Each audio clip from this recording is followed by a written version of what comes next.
Okay, if you can go with me to the book of Deuteronomy, chapter 6.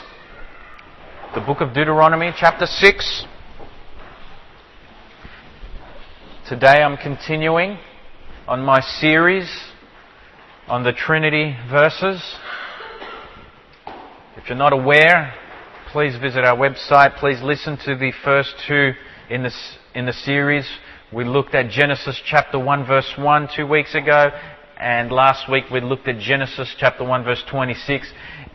And so obviously we are going through examining these supposed proof texts that the doctrine of the Trinity uses to support that God is a plurality of persons. Well, now we come to the next verse, which is Deuteronomy chapter 6 verse 4.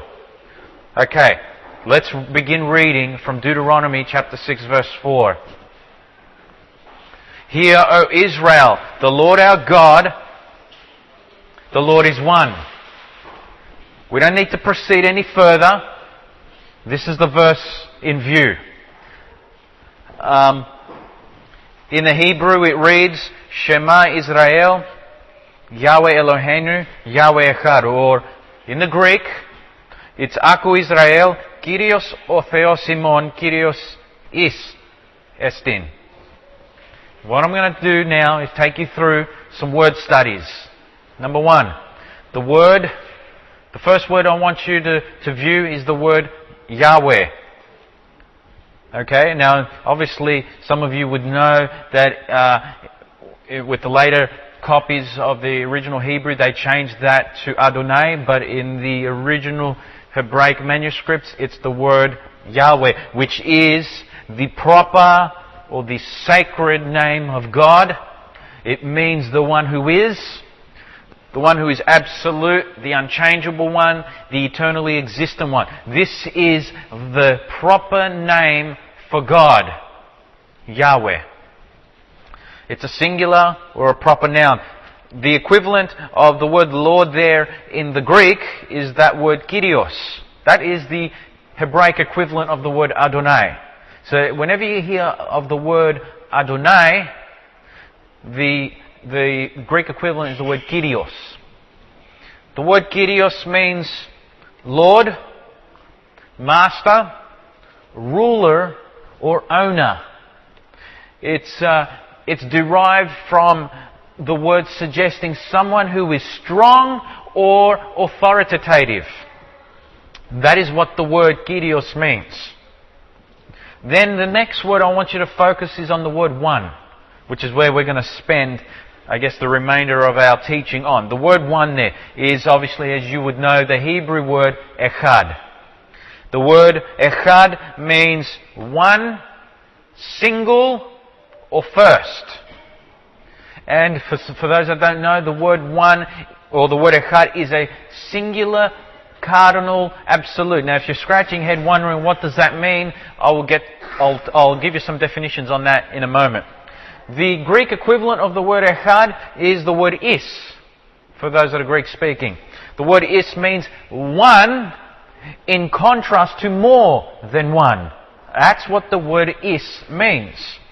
And that also is a singular, cardinal, absolute. And by the way, for those that are Greek speaking, you know that is the masculine gendered word for one. Then you've got ena, which is the feminine gendered word for one, and then you've got mia, which is the neuter gendered version for the word one. Right? For those that are Greek speaking. So, but here it uses the word is. Okay. Now, Deuteronomy 6:4. If you're wondering, well, what has that got to do with the doctrine of the Trinity? What has this got to do with what we're talking about here? Well, we should all know by now that the controversy that has ravaged between Trinitarianism and Unitarianism has been over the concept of the personhood of God. And now this controversy has been extended into Deuteronomy 6:4, or the Shema. That's what the Jews call it, the Shema. This is the creedal confession of the Jewish faith. And the debate centers itself around the word one, echad. I don't know if you've gone on websites, if you've checked out, just type the word echad in Google and you will get dozens and dozens of websites, articles that debate the Jewish word for echad.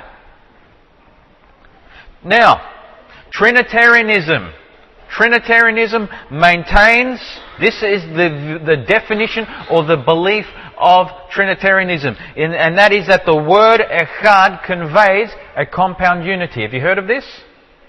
Have you heard the way the Trinitarians say, well, the word echad there, that word for one there in Deuteronomy 6:4 really means a compound unity, often used in the distributive sense. And they only say that because they're trying to tell you and I that within the one essence of God exists a plurality of persons. That is how a Trinitarian will explain to you the word echad. It's a compound unity. Within that unity exists a plurality of persons.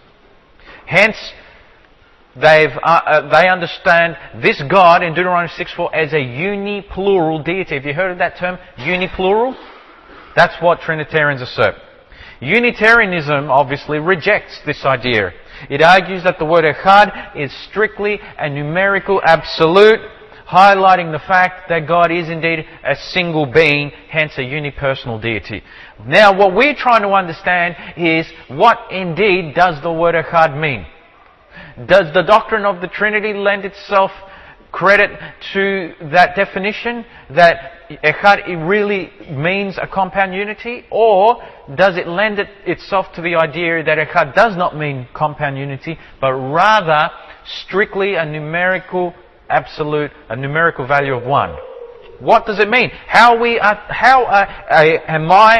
you meant to understand Deuteronomy 6:4? Point 1, do you read it like this? Hear, O Israel, the Lord our God, the Lord is a compound united being made up of a plurality of persons. Is that how we're meant to read Deuteronomy 6:4? Or do we read it as, Hear, O Israel, the Lord our God, the Lord is a singular being, hence a unipersonal, a one-person being called God? How do we read Deuteronomy 6:4? Well, let's explore some texts. Go with me first to the first verse, which is Genesis chapter 2, verse 24. I'm going to show you some verses that Trinitarians begin to use to teach that the word echad means a compound unity. Well, let's have a look. Let's explore some of these key texts. The first one is Genesis chapter 2, verse 24. This is perhaps the most famous one that they throw at you. They throw this one at you and they say, see, this is what the word echad means. Genesis chapter 2, verse 24. It says, For this cause a man shall leave his father and his mother and shall cleave to his wife, and they shall become one flesh. Or in the Hebrew, Haya lebasa echad. Or in the Greek, Esonde idio is sarkamian. Now, we're told that the word echad here for one is a compound unity, because it talks about a man and a woman coming together and becoming one flesh, right? So clearly the word echad must mean a compound unity. Does it not? No, it does not. Let's examine this text a little bit. Do you notice that the words they shall become, do you notice those words? They shall become are both a plural pronoun and a plural verb. Can you see where the plurality exists? It does not exist in the words one flesh. Rather, the words one flesh is a singular noun and a singular cardinal number. Please notice where the plurality exists. They shall become. The plurality is not found in the number. It is found in the pronoun and the verb. What does this speak of? When we quote Genesis 2:24, we quote this, don't we? For those of us that are married, yeah? They shall become one flesh. They shall become... What does that mean, they shall become one flesh? But what it simply means, what really the writer is trying to say is that they shall become one married couple. That's what it means. How many couples do exist when I say one married couple? How many couples? One couple. Is there a plurality of couples within the one couple? No, there is not. This is exactly what the writer is trying to say. Is that the plurality is found in they shall become, in the fact that there's two persons. But when he speaks of one flesh, he's clearly saying one couple, one married couple. There's no hint of plurality of couples within one couple. So this is, again, a wrong understanding of the word echad. Echad is stressing the number of the flesh, not of the plurality within the flesh. Does that make sense? Let's look at another example. Go with me to Genesis chapter 34, verse 16. Genesis chapter 34, verse 16. Another example that they use to tell us that echad is a compound unity. Genesis chapter 34, verse 16. It says, "Then we will give our daughters to you, and we will take your daughters for ourselves, and we will live with you and become one people." Or in the Hebrew, Haya Le'am Echad. Or obviously in the Greek, Esomathaos Yenos En. Now again, we've been told that echad is a compound unity.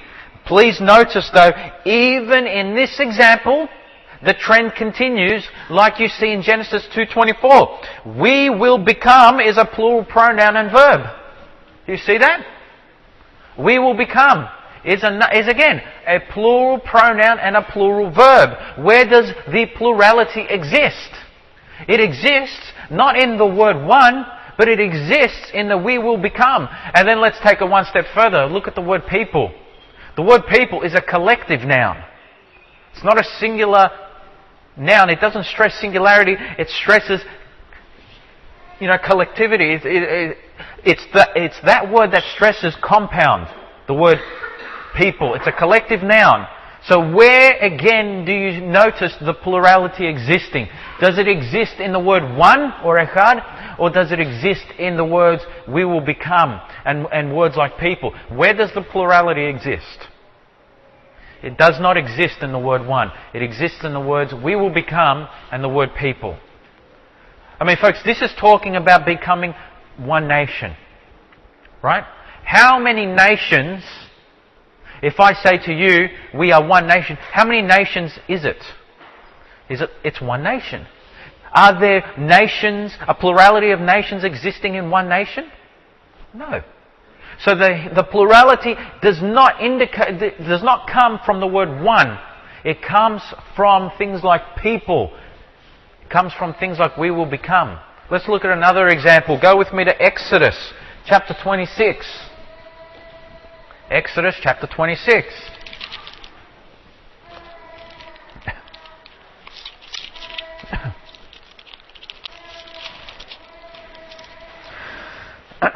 Exodus chapter 26.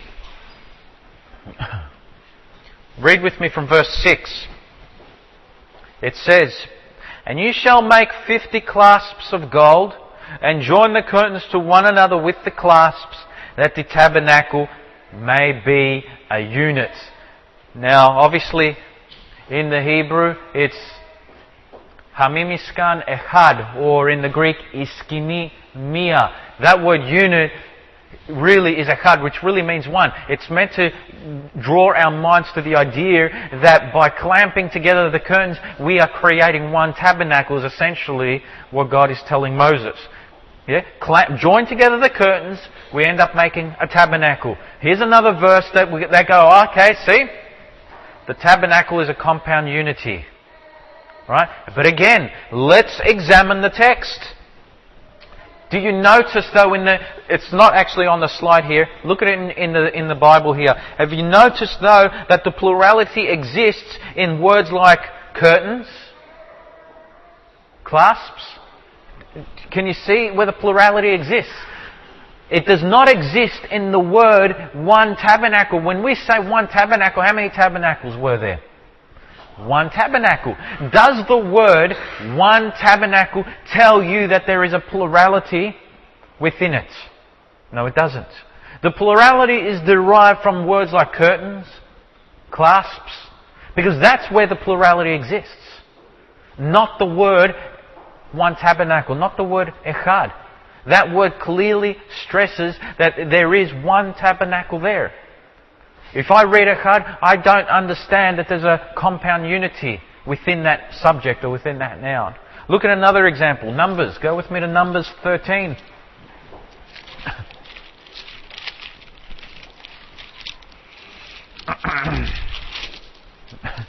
Numbers 13:23. Here's another one that they use. Numbers 13:23. It says, "Then they came to the valley of Eshcol, and from there cut down a branch with a single cluster of grapes." We'll just stop there. So here's another one that they throw at you, a single cluster of grapes, or echad eshkol enab in the Hebrew or in the Greek, klimeke votrin staphilis ena. So now they go, okay, there you go. Echad's a compound unity, because we've got now one cluster of grapes. Again, the question is, where does the plurality exist here? Is it in the words one cluster, or is it in the word grapes? Where does the plurality exist? It's clear. It exists in the noun grapes. It's a plural noun. It's a collective noun, right? It's a plural noun. So the plurality exists in the word grapes. The plurality does not exist in the word one cluster. When you cut, one cluster, how many clusters do you have? One. Certainly, you would not say that there's a plurality of clusters within the one cluster, would you? Clearly, on this one branch existed a bunch of grapes. So the plurality is not in the fact that they cut one cluster. The plurality exists in the grapes. And yet, what we're finding here is that the doctrine of the Trinity, Trinitarianism, takes a handful of verses, such like these that we've read, to try to teach you and I that the word echad is a compound unity, always used in the distributive sense. But what we're noticing here, that the word echad has never been used in the distributive sense. The plurality always exists in the nouns, pronouns, verbs, collective nouns. It's never used in the word echad. The word echad always means one. Does that make sense? I just want to say one thing, and that is this. That the word echad can be used with plural nouns or collective nouns to form sentences like this. One family. How many families is there? When I say one family? One family. One crowd. How many crowds are there when I say one crowd? One crowd. We will become one. How many people are there when we say we will become one? Right? It's one. It's not a many. Again, when we say they are one, what are we talking about again? The plurality is found in the collective noun or in the plural noun, never in the word one. We must understand that the plurality within the sentence is derived from the noun, the pronoun, and or the verb. Does that make sense?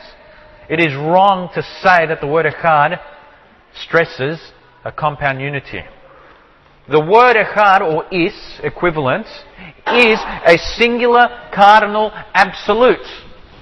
What is a cardinal number? Pick up any dictionary. English dictionary.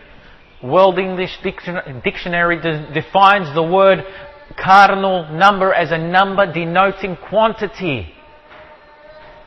The Science Dictionary defines a cardinal number as a number used in counting to indicate quantity. See the key word there? Quantity. So when you're counting numbers like 1, 2, 3, 4, 5, 6, 7 to the nth degree, each number contains a quantitative value. So when you say 1, what's the value? When I say 2, what's the value? When we say 3, what's the value? Each number contains a value, and echad is, according to grammarians, a cardinal number. Let's explore that a little bit more. I've actually written an actual quote from Anthony Buzzard in one of his articles. This is what he says. I want you to listen to this. He says, suppose now that we say 1 implies more than 1. We could prove our point like this in the phrase 1 tripod. Is it not obvious that 1 really implies 3? Does 1 dozen mean that 1 is really 12? Or 1 million? Is 1 equivalent to a million? Does this not suggest the plurality of 1? What about 1 quartet or 1 duplex? To carry this madness to an extreme, we could argue that in the phrase 1 zebra, the word 1 really means black and white. So do you understand what he's saying? In other words, he's saying that so if 1 doesn't actually mean 1, in other words, if 1 does not carry itself the quantitative value of 1, then 1 can mean anything. Right? If we say 1 Bible, what we're really saying is 66 books. Right? When we say 1, we don't mean 1 anymore. This is the madness we've descended to now. 1 does not mean anymore 1. And how fitting now that the debate is happening over the backbone of the very Jewish faith, the Shema now. This is serious, folks, now. This is not just trying to count 1 and what does echad mean. We are dealing with the most fundamental verse of the Bible. Now, my next question would be, let's go to the next slide, is what would be a more appropriate word to use to define diversity within unity? You can't use echad. Let's look at a more appropriate word. Well, it's the plural form of echad. Perhaps we've forgotten that. It's the word achadim. There's a plural form of the word echad. It's the word achadim, which is a plural cardinal absolute, as opposed to echad that's a singular cardinal absolute. Let's look at some examples. Genesis 27. Let's go with me, please, to Genesis 27. Genesis 27. Go with me, please, to Genesis 27.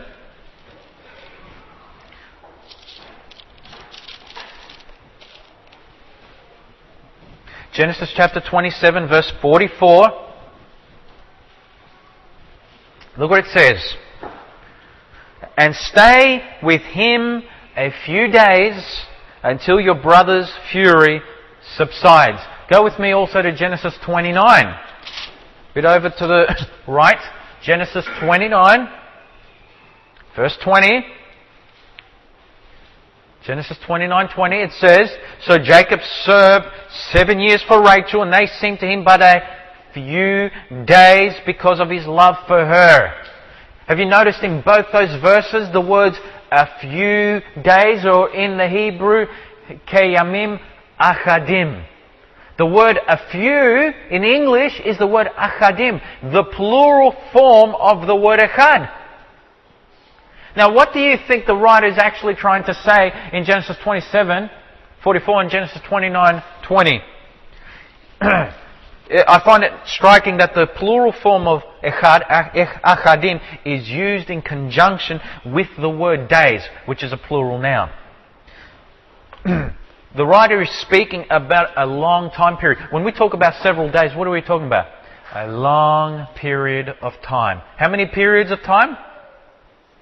1. How many periods of time? 1 period of time. But what was in that period of time? Many days. If you want to talk about a compound unity, it's the word achadim that is more suitably used to stress diversity within the unity. Let's look at another example. Genesis chapter 11. Go with me to Genesis 11. This one becomes even more striking. Genesis chapter 11, verse 1. Look what it says. Genesis 11:1. Now, the whole earth used the same language and the same words. Nothing too difficult, right, about the verse? But let's look at it. The same language. The words in the Hebrew, same language, is echad safar, or in the Greek, hilos en. Now look at the word there, folks. Same language, or a better way of putting it, the whole world had one language. Right? Echad. Look at the word echad. The writer is using the singular cardinal absolute echad. One language. So how many languages did the people at the Tower of Babel have? One language. Was there any plurality within this one language? No. No plurality of languages within the one language. He's saying they had one language. Yet now, the writer is now going to divert our attention to the fact that within this one language exists a plurality of words. Same words. Achadim udebarim. Or in the Greek, phonia, mia. Look at the Greek word for those who are Greek speaking. Pasin. What's the word pasin in the Greek? All. Stresses plurality. Udebarim achadim. Now, in other words, what the writer is trying to say is the following.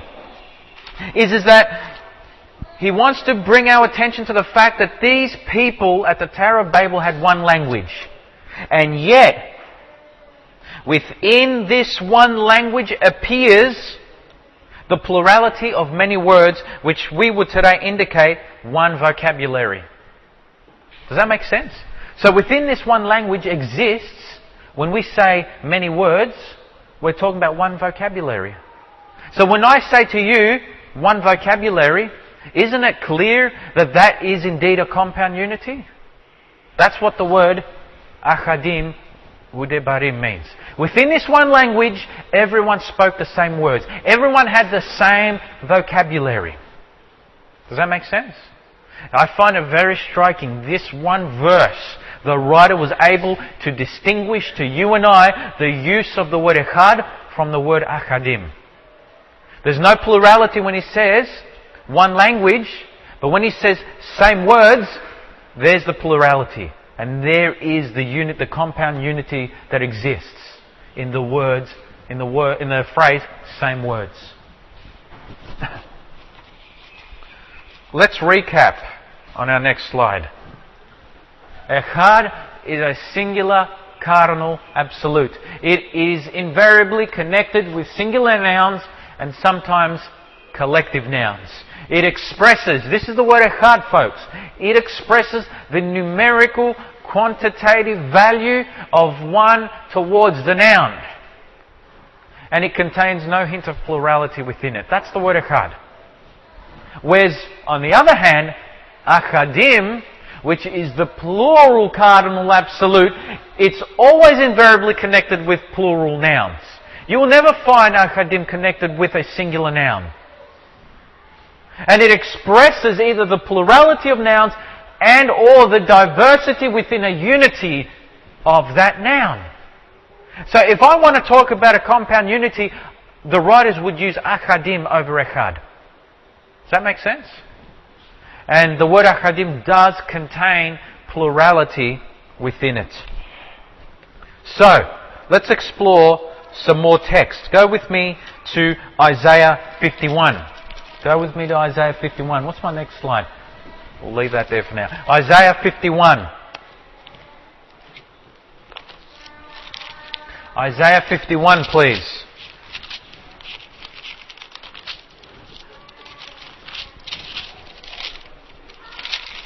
Isaiah 51 verse 2. It says, "Look to Abraham your father, and to Sarah who gave birth to you in pain. When he was one, I called him." Did you see that? When he was echad, right? I called him. When who was echad? Abraham, right? When Abraham was echad, when Abraham was one, When he was one what? When he was one what? What's the writer trying to say? When he was one what? One person. Right? Isn't that what it's trying to say? I mean, we're talking about Abraham. We're talking about Sarah. And Isaiah says, when God called him, he was one. God called one person. God spoke to one person, did he not? Genesis chapter 12. Who did God speak? To Abram. Abraham was Echad. He was one person. Go with me to Ezekiel 33. It says the same thing about him. Ezekiel 33. Ezekiel 33, verse 24. Ezekiel 33.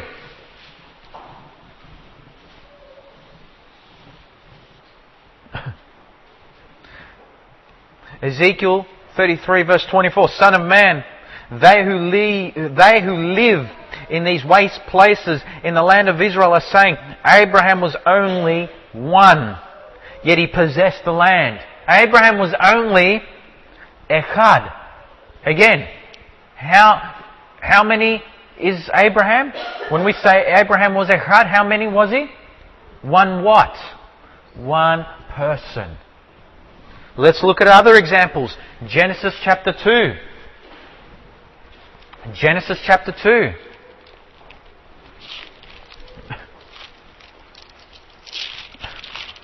Verse 21. Genesis chapter 2 verse 21. It says, so the Lord God caused a deep sleep to fall upon man, and he slept, and he took, what? One of his ribs. Or in the Hebrew, Echad Tzelahim, or in the Greek, Mian Don Plevron. So, he took Echad of his ribs. So where's the plurality now? Where is it? It's in the collective noun, ribs. How many ribs do we have in our rib cage? We have many ribs.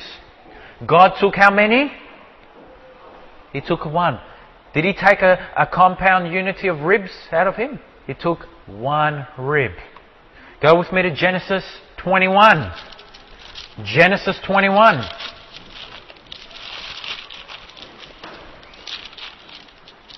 Genesis 21, verse 15. So speaking of Hagar, it says, and the water in the skin was used up, and she left the boy under one of the bushes. Under one of the bushes. Or in the Hebrew, Echad Hasihim, or in the Greek, Mias Elatis. So, how many bushes did she put her son under? One. Where's again, the word bushes is a collective noun. She put her son under Echad, under one of the bushes. How many bushes? One. Is there is it a compound unity when I say one of the bushes? No. One bush. Genesis 27, look at another example, folks. Genesis 27. Genesis 27 verse 38.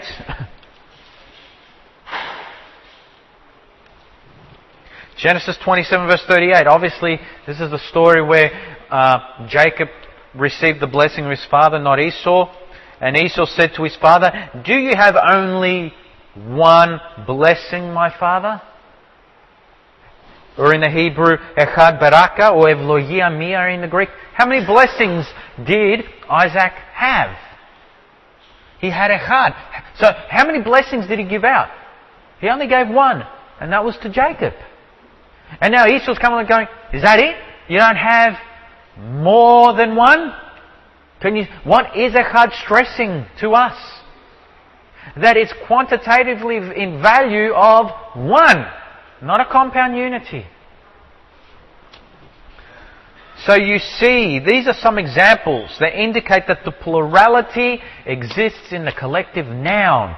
Things like ribs, things like bushes, things, like, crowd, people, nation. These are collective nouns. The plurality does not exist in the word Echad. Out of the many ribs, God took one. Out of the many bushes, Hagar put her son under one. Esau realized that his father had only one blessing, not many. It's simple, folks.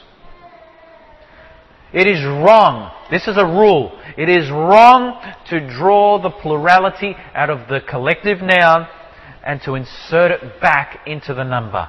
And this is what the doctrine of the Trinity is doing. It is taking the plurality that is in the collective noun and it puts it back into the number and says, see, it's really the number that contains within it the plurality. But it's wrong. Can you see through the many examples that the plurality exists in the noun, not in the number? Does it make sense? So what they've, done very intelligently is derive the plurality out of the noun back into the number and say, see, echad really means compound unity. But we can't get past things like Abraham was one, can we? Clearly, it's talking about one person. Go with me also to Malachi chapter 2. Malachi chapter 2.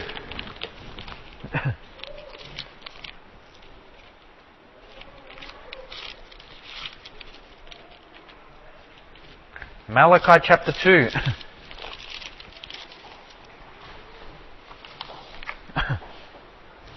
Malachi chapter 2 verse 10. Look what it says. Do we not all have one Father? Has not one God created us? Or in the Greek, in the Hebrew, Ab Echad, El Echad. Listen to that. One Father, one God. Hebrew words, Ab Echad, one Father, one God, El Echad. Right? Or in the Greek, Ispatid, is Theos. Now, whether we're speaking of Abraham, the Bible calls him Echad. When we're speaking of God, the Bible calls him Echad. When we're speaking of the Father, the Bible calls him Echad. When we say Abraham was Echad, how many was Abraham? One person. When we say that the Father is one, how many fathers do we have? One person. So when we say one God, because it uses the same word Echad when it talks about Father as opposed to God, how many gods do we have? One. Now, certainly no one's going to say that there's a compound unity within the Father. Are they? Can we say that there is a plurality of persons within God the Father? Because of the word Echad that's connected to the subject? So if there's... No one would dare tell you that. But if no one dare tell you that the Father's a compound unity, how can we turn around and say that God is a compound unity? It's clear that the writer is using what is called the parallelism here in the text. He's saying, have we not all one Father? Has not one God? He connects Father with God. He says, they're the same. The one Father is the one God. And He's an Echad. He's an Is. The one person that we come to know as the Father is the one person called God. Does that make sense, folks? Let's go to the next slide.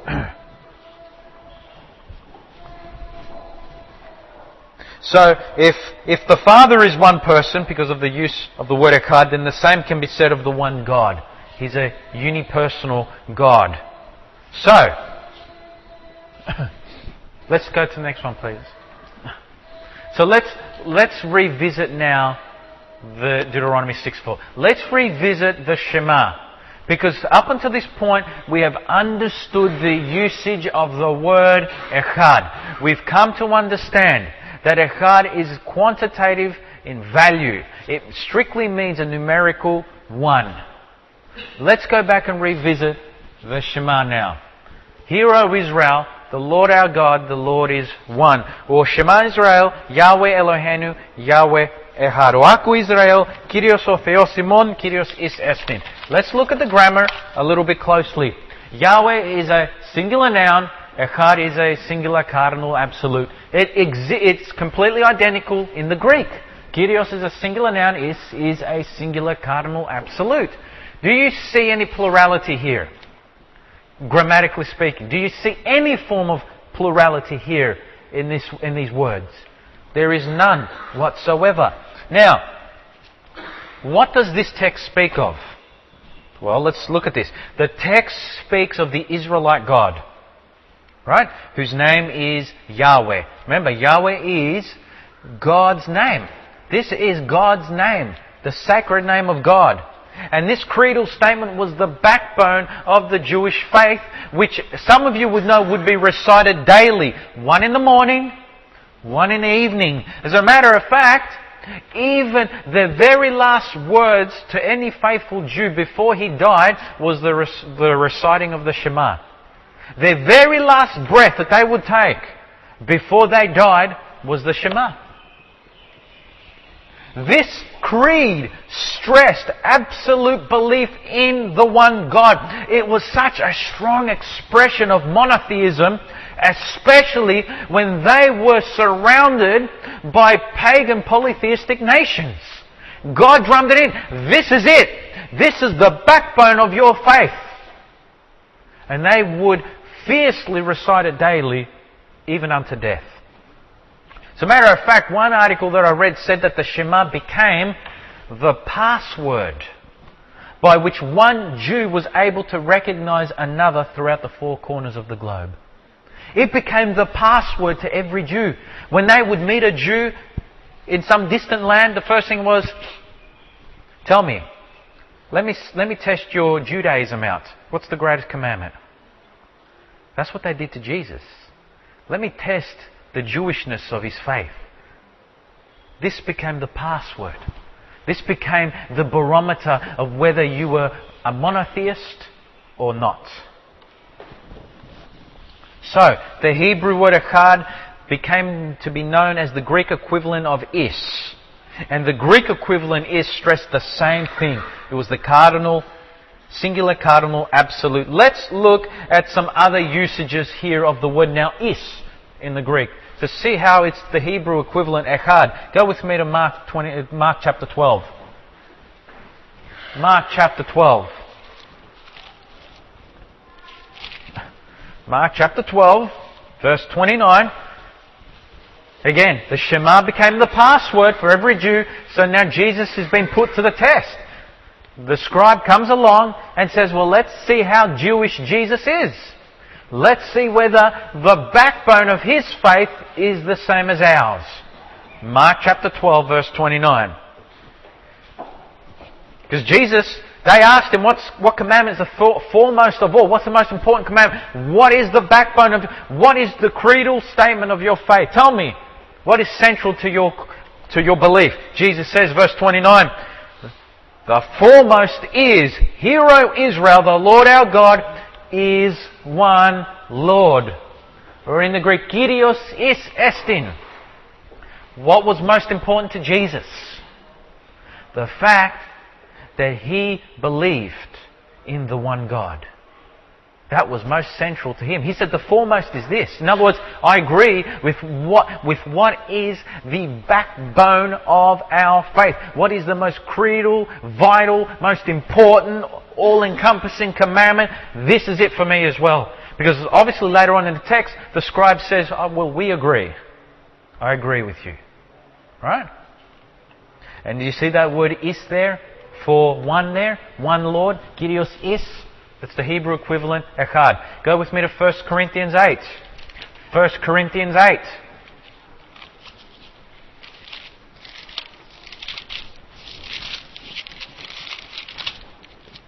1 Corinthians 8:6. Paul carries this continually in 1 Corinthians 8:6. He says, Yet for us there is but one God, the Father. They're in the Greek, is theos or patir. So in the mind of Paul, doesn't this statement sound so much like the Shema? Isn't Paul right now in such agreement with Malachi 2:10? Do we not have all one Father? Has not one God created us? To Paul, is theos. This one God is or patir, the Father. 1 Timothy 2:5. Let's look at another example. 1 Timothy 2:5. 1 Timothy 2:5, please. 1 Timothy 2:5. For there is one God and one mediator also between God and men, the man Christ Jesus. Notice the words in the Greek, is gartheos. There is one God, and then there's the one mediator. And notice that the word is 3 times in these 3 verses is the Hebrew equivalent of echad when speaking of God. To the Apostle Paul, the one God was identified as who? The Father. Found in agreement with Malachi, even writing to Timothy here, Paul showed the distinction between the one God, the one person God, and the one person mediator who is Jesus Christ. Isn't it interesting that the words one mediator is also is, mesitis, to Greek-speaking brethren, right? But it's the words of Jesus in the Gospel of Mark that are most powerful here. Because the utterance of Jesus, when reciting the Shema, that creedal confession, He does not alter it, and He certainly does not redefine it, does He?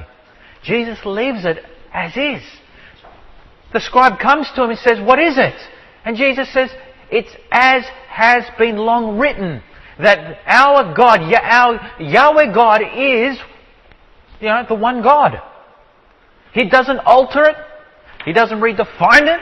He doesn't insert Himself into it. He leaves it as is. So, who or what is Yahweh God? Who's Yahweh? Because that's what the text says in Deuteronomy 6:4. Hear, O Israel, the Lord our God, the Lord. Yahweh is one. So we're speaking about, Moses connects Elohim, God, with His sacred name. We're talking about the name of God. We're talking about the fact that Moses has named who the Israelite God is. It's Yahweh. So, who is Yahweh? Is God a compound unity existing within it as a plurality of persons, like we would say a crowd or a family? Or is God strictly a singular being? Or in other words, one person? Again, all we can do is go back to the grammar and look at the words echad. Yahweh God is an echad. Kyrios or theos in the Greek is an is. And so what are we saying now? If echad is a compound unity, then what does this say about Yahweh? If we're saying that Yahweh is a compound unity, are we saying that God the Father is Yahweh, God the Son is Yahweh, and God the Holy Spirit is Yahweh? They're saying that Yahweh is an echad.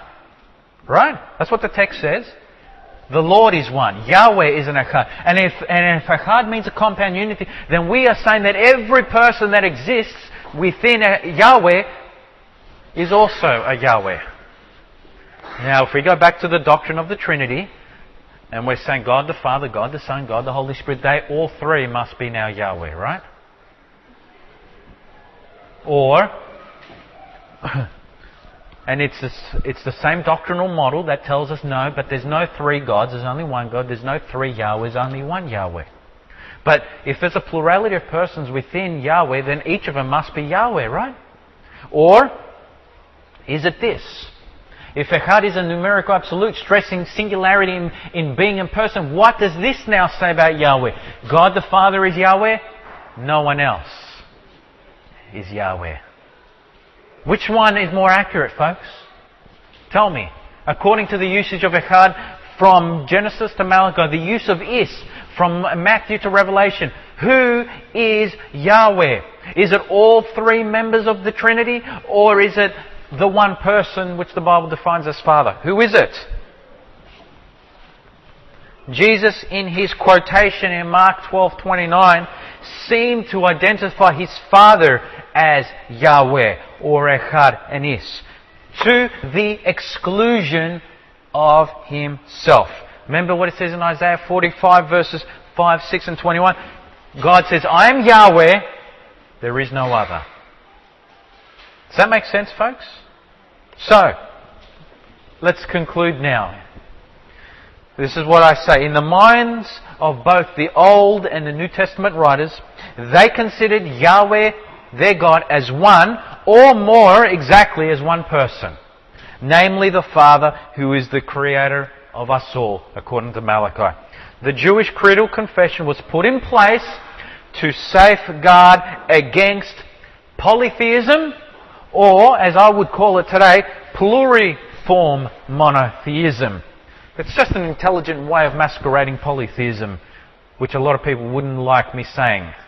But it is. It's called pluriform. The doctrine of the Trinity is pluriform monotheism. It comes across as monotheism, and yet it continuously pushes and pushes plurality.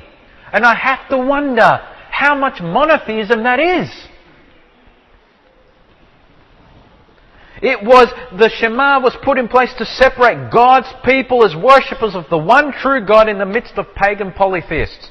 What began in the Old Testament, namely in the Shema, in Judaism, was carried down all throughout the New Testament.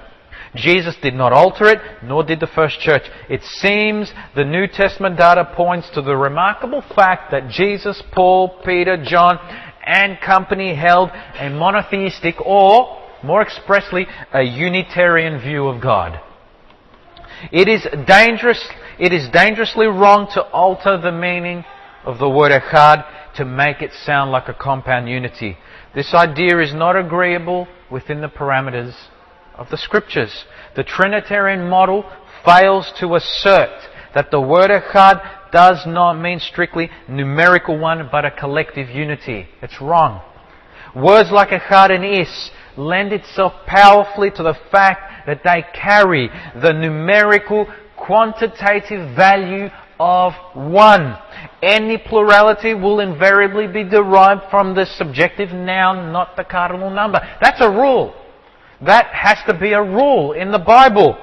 The conclusion of this whole matter is simple, that Yahweh God is unipersonal, and hence Christian monotheism ought to be Unitarian in its theological position, not Trinitarian. Let's stand.